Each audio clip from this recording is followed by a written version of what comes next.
saudaraku, selamat bertemu kembali. Ini siang hari, tidak ada PLN. Kalau sudah mendengar suara gemuruh, berarti ada generator listrik kecil yang saya pasang di dapur. Saudara, saya harus mencari bensin. Dan hari ini saya rindu berbagi firman Tuhan pada saudara. Khususnya ini sebuah pesanan dari seorang sahabat saya. Dia seorang pimpinan perusahaan, tetapi sedang cuti karena istri kekasihnya sakit, dan dia mau agar saya bisa berbagi firman Tuhan ini baik untuk dirinya maupun untuk sahabat-sahabat yang sempat mendengarkan firman Tuhan ini. Saudara, jadi kalau saudara rindu saya menyampaikan sesuatu melalui firman Tuhan, saudara silakan SMS kalau saya sempat. Kelemahan saya adalah membaca dan belajar sedikit, kemudian mau langsung aja bicara. Itu kelemahan saya, saudara. Saya tidak terlalu banyak pakai waktu untuk belajar. Jadi saudara dikasih Tuhan. Nah, hari ini firman Tuhan bagi kita ada dari 2 Timotius pasal 1 ayat 7 sebenarnya yang diminta, tetapi karena ada hubungan yang sangat erat dari ayat sebelumnya sudahnya, saya akan baca ketiganya. Karena itulah kuperingatkan engkau untuk mengobarkan karunia Allah yang ada padamu oleh penumpangan tanganku atasmu. 2 Timotius pasal 1 ayat 6 sampai 8. Sebab Allah memberikan kepada kita bukan roh ketakutan, melainkan roh yang membangkitkan kekuatan, kasih, dan ketertiban. Jadi janganlah malu bersaksi tentang Tuhan kita, dan janganlah malu karena aku seorang hukuman karena Dia, melainkan ikutlah menderita bagi Injilnya oleh kekuatan Allah. Nah, saudara kekasih Kristus Yesus Tuhan, hari ini kalau kita sebagai seorang yang menyampaikan firman hanya sebagaimana kebanyakan sarjana Alkitab, hanya berbicara berdasarkan melihat teksnya sesuai dengan konteksnya, saudara, maka kita akan kehilangan banyak hal lain yang Tuhan bisa lakukan. Karena kita mempercayai tulisan ini adalah firman Allah. Firman Allah yang hidup, yang bergerak, yang sesuai, yang relevan, yang up to date, yang cocok untuk setiap kondisi. Saudara yang kasih Tuhan, jika kita percaya firman Tuhan, maka implikasi dari firman Tuhan ini banyak. Kita dapat menerapkannya dalam banyak hal. Nah, hari ini saya dengan permintaan sahabat saya, maka saya akan menyampaikan firman Tuhan, dan saya memberi temanya berkobar kembali dalam Tuhan. Nah, saudara yang kasih Tuhan, kalau kita lihat ayat 6 di sana dikatakan, karena itu kuperingatkan engkau. Sebenarnya kata peringatkan itu mengingatkan. Mengingatkan engkau untuk mengobarkan kembali. Jadi dari sana tema ini, saudara. Saudara yang kasih Tuhan, kata mengobarkan di sana itu sebuah kata yang ayo nyalakan kembali, atau kipas-kipas supaya makin menyala besar.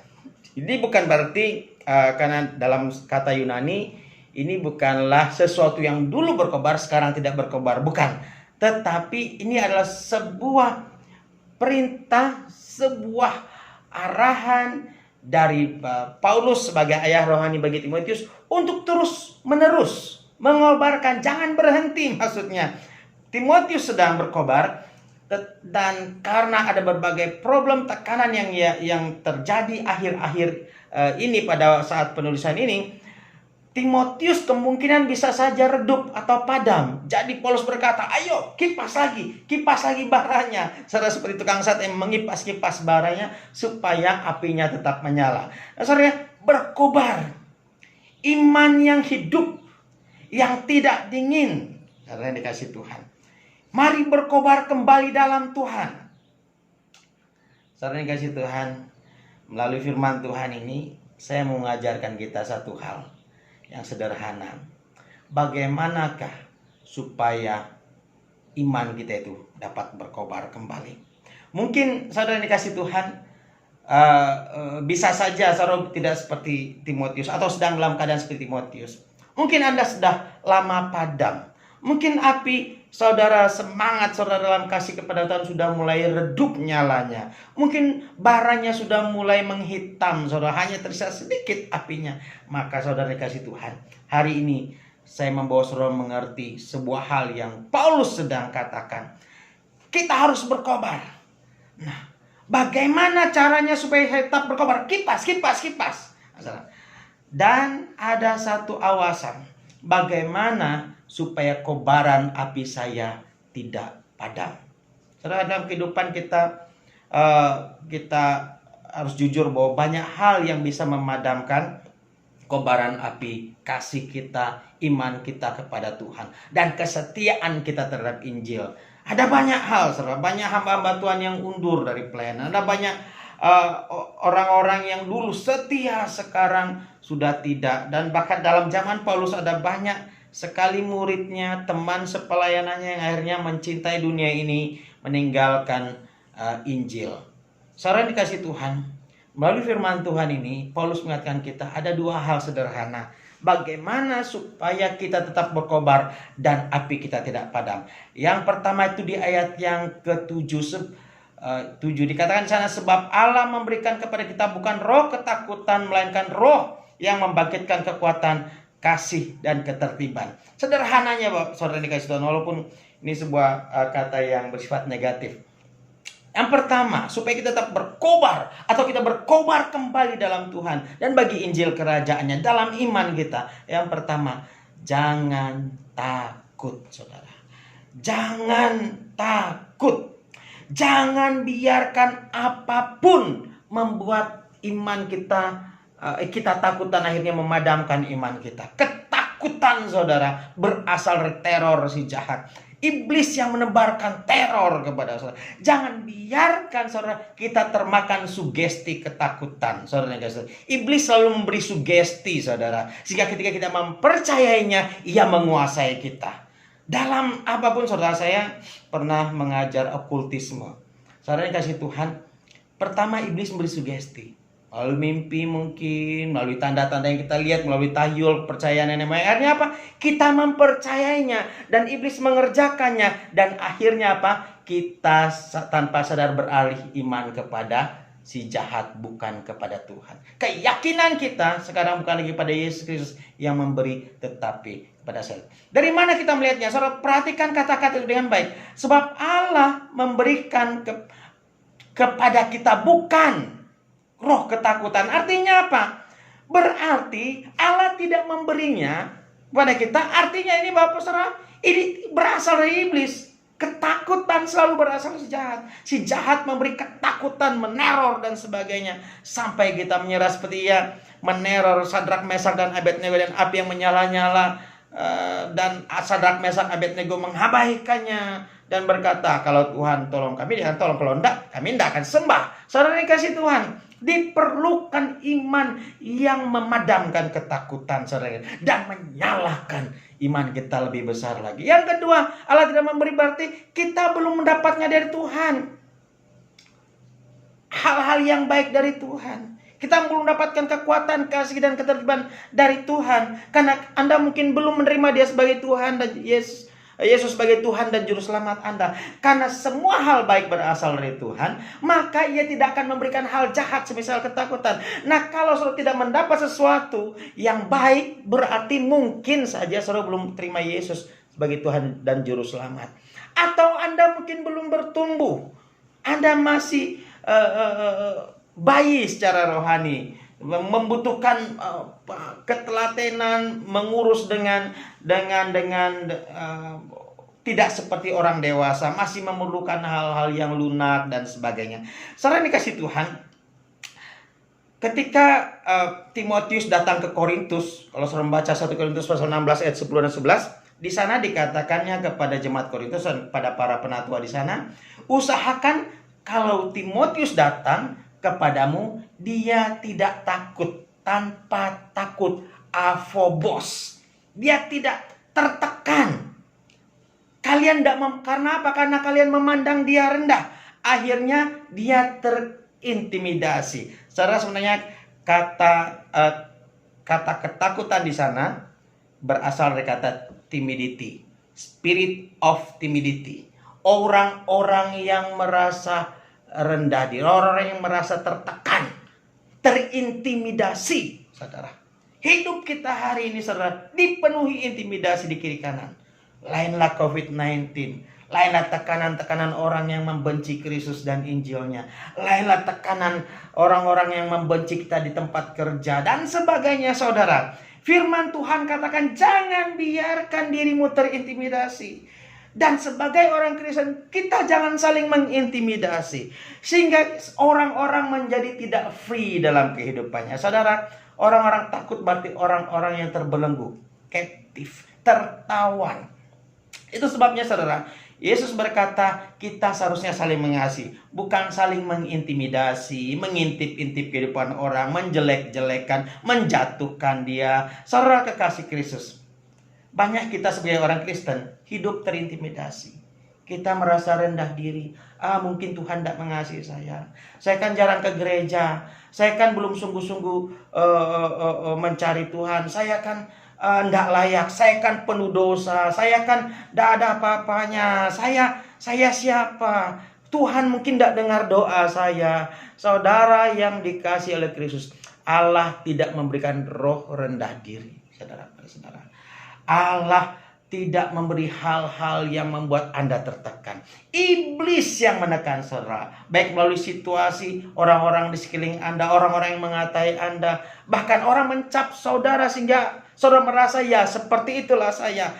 Mari saudara patahkan belenggu ketakutan. Usir roh ketakutan dari diri saudara, dari hidup saudara. Saudara, roh ketakutan membuat iman kita lemah. Ingat ketika Elia habis membunuh 850 nabi Baal dan Asyera, sepasang suami istri dewa yang disembah orang Israel itu, saudara, dengan gagah berani dia meminta api turun dari langit. Kemudian datanglah roh intimidasi ketika Ahab, raja Israel yang jahat itu, melaporkan apa yang Elia lakukan kepada nabi-nabinya Isabel, saudara. Saudara, dia datangi Elia dan berkata, saudara, dia baru saja menyembelih 850 laki-laki. Mungkin kemungkinan para nabi Baal dan Asyera itu adalah laki-laki semua. Saya belum menyelidikinya, saudara. Tapi kemudian datang seorang wanita berkata, Elia tak cubit ya, saudara. Elia yang baru membunuh 800 nabi Baal lari terbirit-birit. Oleh karena apa? Isabel, roh intimidasi, roh ketakutan. Jangan biarkan ketakutan. Jangan-jangan ya, kalau saya ini, jangan-jangan saya mati, jangan-jangan saya bangkrut. Saudara, jangan biarkan ketakutan menguasai pikiran. Biar saudara berkobar-kobar dalam iman. Saudara, jangan biarkan ketakutan. Saya berkata, saya tidak rajin gereja, saya sering gagal, saya tidak tahu apa-apa. Saya berkata, Yesus mengatakan hal ini. Aku datang bukan mencari orang benar. Aku datang bukan cari orang yang merasa dirinya benar dan kudus. Aku datang menemui mereka yang berkata, Tuhan, I have nothing. Berbahagialah orang miskin di hadapan Allah, karena mereka yang punya kerajaan surga. Yang bisa merasa tidak bisa buat apa-apa tanpa Tuhan. Yang rendah hati, yang bukan yang rendah diri. Orang-orang yang mengandalkan Tuhan, yang itu dicari Tuhan. Aku datang kepada orang berdosa supaya mereka bertobat, kata firman Tuhan.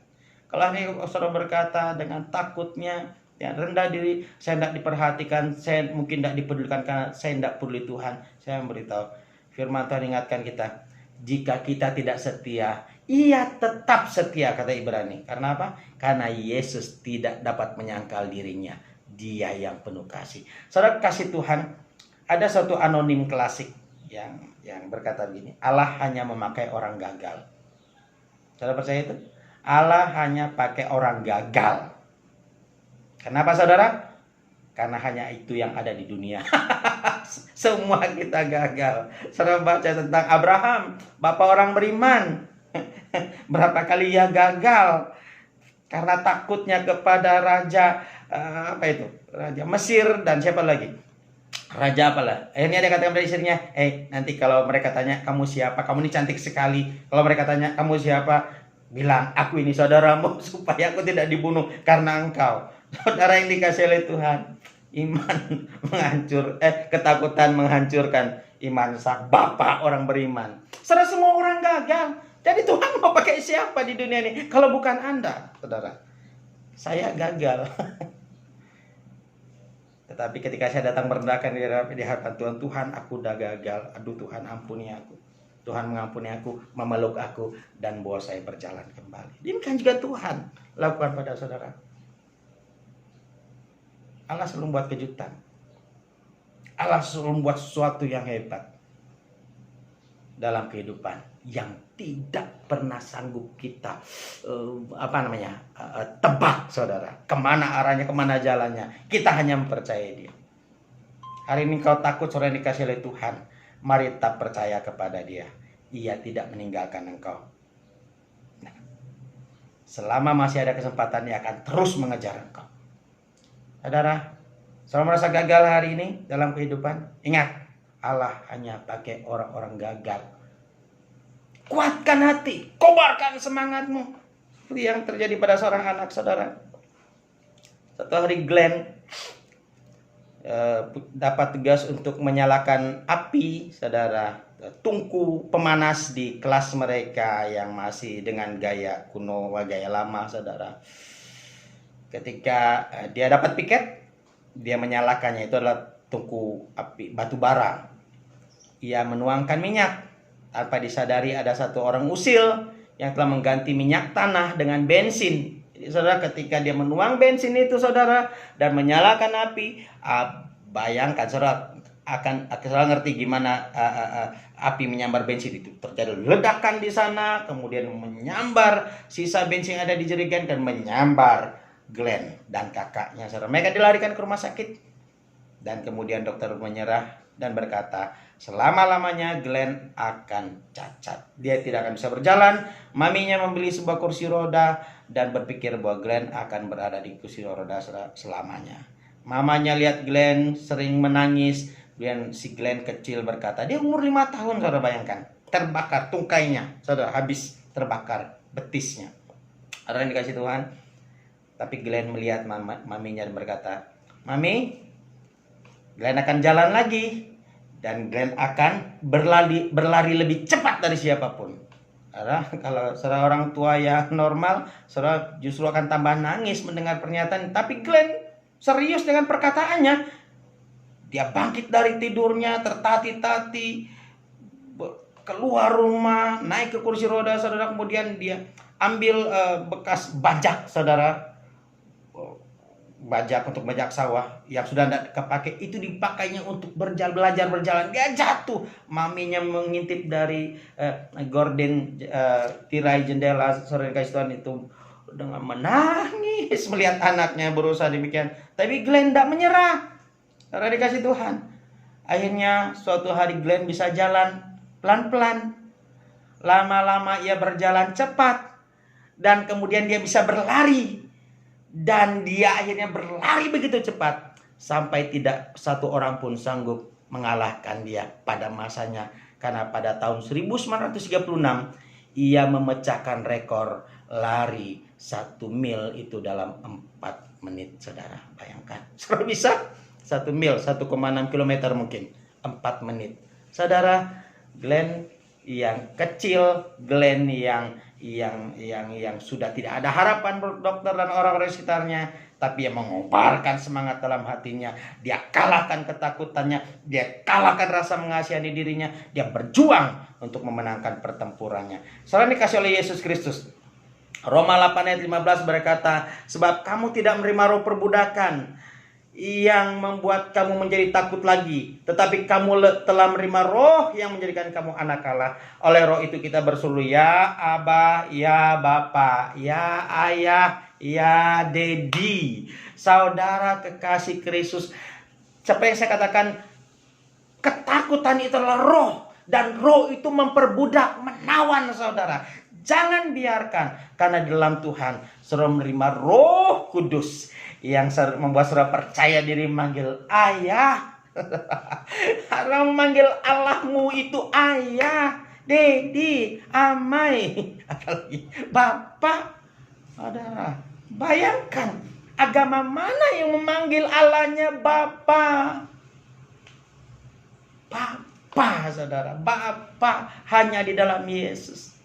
Saudara, seorang anak tidak akan datang kepada bapaknya untuk meminta sesuatu dengan berkata, "Ayahanda yang terhormat, termulia, dan terkenal di sejagat raya.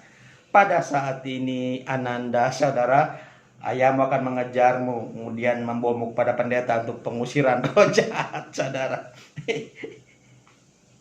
He is your dad.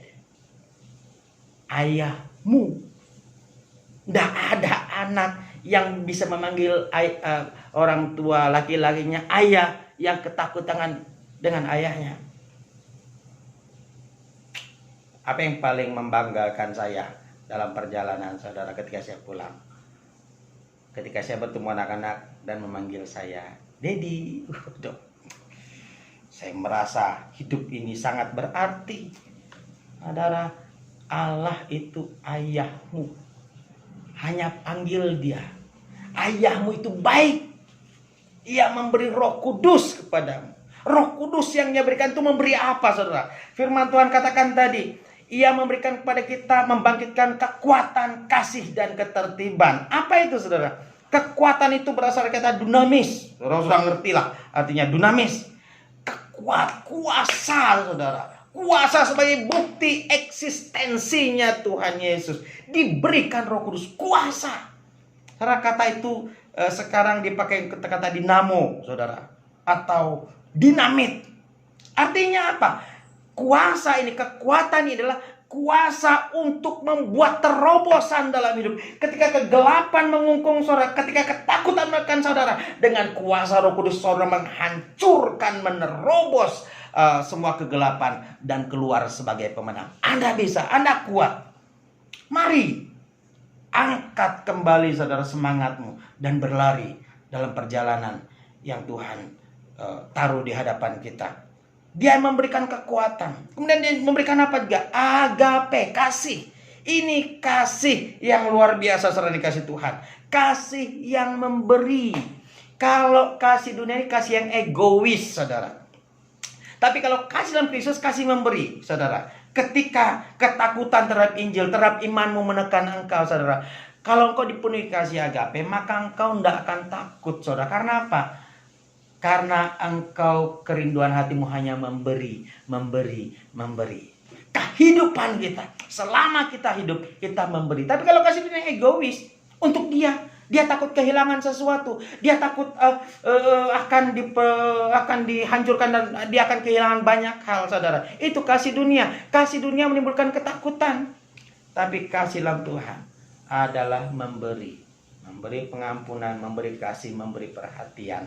Saudara kekasih Kristus Yesus Tuhan. Ada sebuah kisah seekor sapi dan babi sedang berjalan bersama. Dan si sapi yang biasa dilambangkan dengan hati yang lembut mengeluhkan sesuatu kepada sapi. Babi berkata seperti ini, "Saya gimana ya? Saya inisial sekali ya. Orang selalu memuji engkau, memuji matamu yang cantik dan suaramu yang lembut, dan padahal kau hanya beri susu dan semua itu saja kepada mereka. Sedangkan aku, seharusnya mereka lebih menyukaiku daripada engkau. Seharusnya mereka tidak memaki sesamanya dengan memakai namaku." Babi. Babi hanya dipakai untuk kata makian. Sedangkan engkau, mana ada orang memaki samanya sapi. Karena dikasih Tuhan. Kemudian si sapi berhenti, kemudian melihat pada si babi. Si sapi berkata pada babi, "Teman, mungkin karena aku memberi ketika aku hidup. Sedangkan engkau memberi ketika engkau sudah mati. Saudara yang kasih oleh Yesus Kristus, si babi ingat bahwa ya dia hanya bisa dibuat jadi sosis ketika dia sudah mati, apalagi kakinya dimasak brenebon, saudara, dia sudah mati. Tetapi apa maksud, apa pesan moralnya, saudara? Ketika engkau masih hidup, berilah kepada Tuhan hidupmu, persembahkan tubuhmu sebagai persembahan yang hidup, kudus dan berkenan kepada Allah. Itu akan membuat engkau tidak takut. Kasih kepada Tuhan, kasih kepada sesama. Saudara yang kasih Tuhan, tak ada yang kau takuti dalam kehidupan ketika engkau hidup dalam kasih. Yang ketiga, di sana dikatakan memberikan juga apa? Membangkitkan kekuatan kasih dan ketertiban. Ketertiban itu sound of mind, ketenangan, disiplin, self control, pengendalian diri, penguasaan diri. Orang yang bisa menguasai dirinya bisa menguasai ketakutan. Ya saudara, diamlah, tenanglah.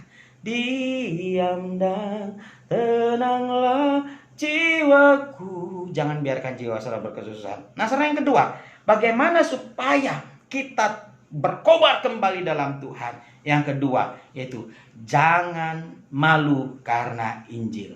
Sangat berdekatan, saudara. Jangan takut, sekarang jangan malu karena Injil. Jangan malu karena Injil, karena orang berpikir ini sesuatu yang memalukan. Banyak orang menyerang kekristenan dengan segala macam cara, saudara. Tetapi lihatlah, kekristenan berdiri sampai hari ini. Banyak kaisar, saudara. Banyak orang membakar Alkitab. Bahkan siapa itu? Penulis novel Harry Potter itu. Salah satu tujuannya adalah membuat itu si penyihir itu lebih terkenal daripada Yesus. Banyak, saudara. John Lennon berkata, sekarang kami lebih terkenal daripada Yesus. Beberapa hari kemudian dia ditembak oleh seorang penggemarnya, saudara. Saudara dikasih Tuhan, banyak orang berusaha mematikan iman Kristen, tetapi tidak ada. Dan hari saudara kekristenan diserang dan saudara malu, tidak bisa menjawab apa-apa. No, datang kepada Tuhan, beritahu, Tuhan beri aku pewahyuan untuk menjawab teman-temanku. Dalam konteks ini Timotius juga dikatakan kepada Paulus juga mengatakan pada Timotius supaya dia jangan malu karena Timotius seorang yang dipenjara. Si ayah rohani bagi Timotius sekarang dipenjara, saudara. Tadi kasih Tuhan, banyak yang demikian, saudara. Pendeta saya udah jatuh. Si hamba Tuhan ini sudah ada. Kalau gitu kita jatuh semua. Saudara dikasih Tuhan. Itu urusan mereka. Itu urusan orang. Saudara jangan terikut. Saudara ngikut Yesus, bukan ikut manusia. Saudara kekasih Kristus, jangan malu karena Injil. Kristen kok susah, kata orang. Kristen kok sakit, kata orang. Saudara dikasih Tuhan. Firman Tuhan di ayat yang terakhir itu dikatakan, jadi janganlah malu bersaksi tentang Tuhan kita, dan janganlah malu karena aku seorang hukuman karena dia, melainkan ikutlah menderita bagi Injilnya oleh kekuatan Allah. Ikutlah menderita. Pertanyaan saya pada saudara hari ini, apakah saudara sudah ikut menderita karena Kristus? Ketika orang mengolok-olok imanmu, apakah engkau bersukacita karena itu dan menganggap itu suatu penderitaan, bagianmu yang Tuhan kasih untuk menderita bersama Kristus?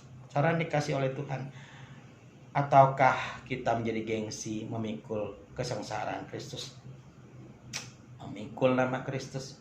Kita takut dengan orang-orang di sekeliling kita, apalagi kita bekerja di sekitar kita orang-orang yang tidak mengenal Tuhan, bahkan lebih ekstrim lagi mengolok-olok imanmu. Saudara kasih Tuhan, dunia di mana kita tinggal, kata Tuhan, dunia yang sementara.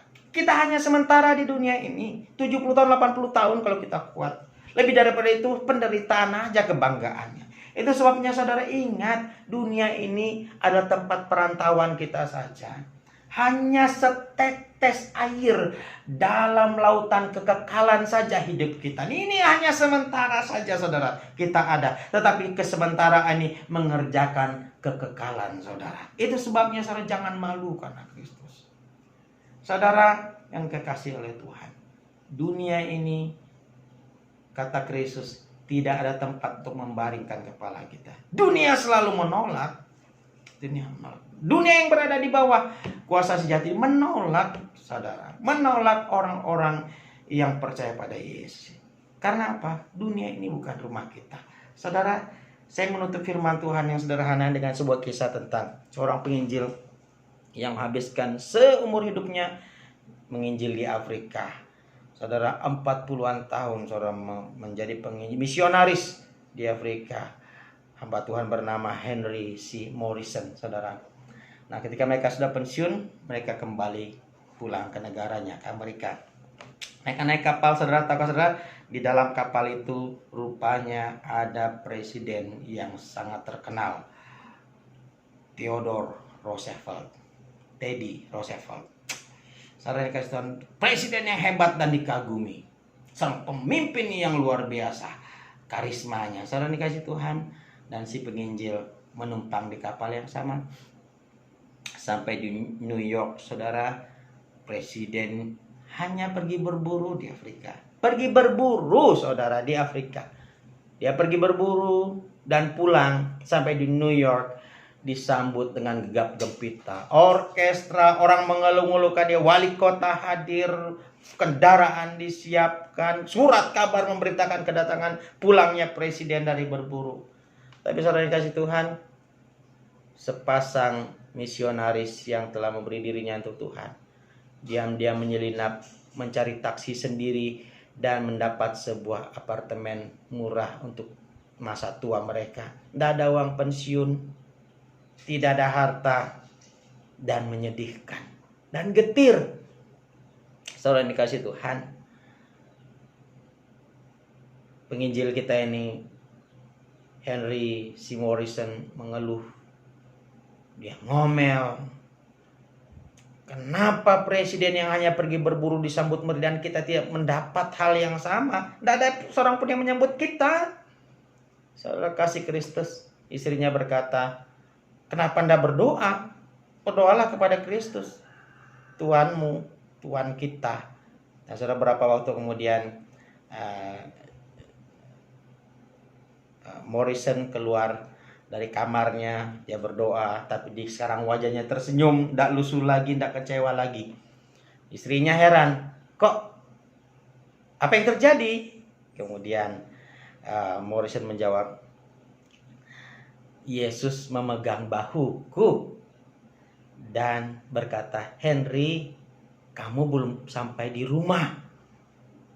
Saudara dikasih Tuhan, seorang penginjil yang akhirnya mengerti bahwa dunia ini bukan rumahnya, makanya dunia ini tidak menyambut dia. Saudara, kalau hari ini saudara berkata, dunia ini, saudara, ini bukan rumahmu, dunia tidak akan menyambut engkau. Tapi ketika engkau pulang, maka malaikat-malaikat di surga akan bergemuruh menyambut engkau. Tuhan akan buat persiapan menyambut engkau. Saudara, tahukah di Kisah Rasul pasal 7, ketika Stefanus dirajam batu, dia melihat ke surga, dia melihat Allah Bapa di tahtanya, dan Yesus berdiri di sebelah kanannya. Saudara, apakah saudara tidak bertanya kenapa dia berdiri, saudara? Kenapa tidak duduk di tahtanya? Ini yang saya percaya, saudara dikasih Tuhan. Yesus sedang standing applause menantikan kembalinya Stefanus, hamba Tuhan, diaken BPJ, seksi sosial yang rela imannya dipertaruhkan, mempertaruhkan nyawanya demi imannya, saudara.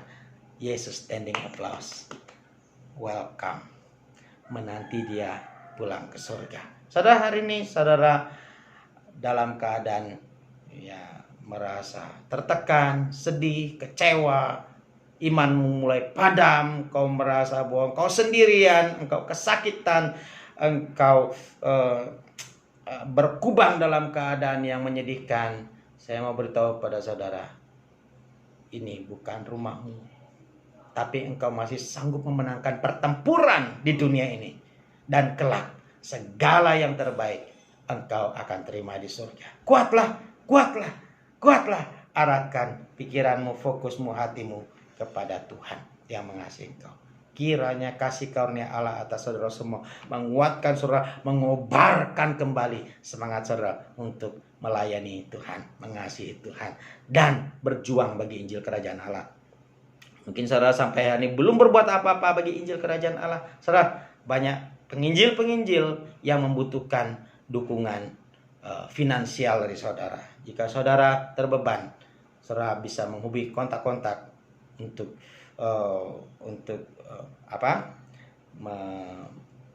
memberikan bantuan saudara untuk hamba bantuan di ladang penginjilan. Kiranya Tuhan memberkati saudara.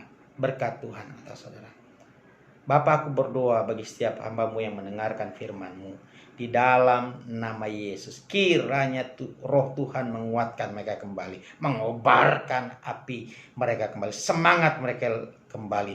Dan hamba berdoa Tuhan, bagi mereka yang sakit, aku memperkatakan firman-Mu oleh bilur-bilur Yesus. Mereka telah disembuhkan di dalam nama Yesus. Amin. Amin. Amin.